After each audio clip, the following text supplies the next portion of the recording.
वनभवनाच्या बाजूला स्पोर्ट्स कॅफेमध्ये अवैधरित्या हुक्का पार्लर चालत आहे अशी गुप्त माहिती पोलिसांना मिळाली। पोलिसांनी तिथे रेड कारवाई केली असता तिथे तरुण मुली हुक्क्याचे सेवन करताना आढळून आले।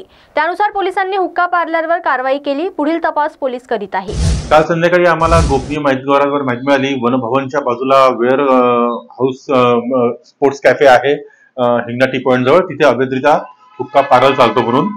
त्यानुसार आम्ही रेड कारवाई केली असता आम्हाला तिथे काही कस्टमर्स हे जे शासनाने प्रतिबंधित केलेला तंबाखू टाकून असलेला हुक्क्याचे सेवन करताना मिळून आले। त्यानुसार आपण तिथे कोटपा अंतर्गत कारवाई केलेली आहे, कलम 421 521 कोटपा ऍक्ट अनुसार।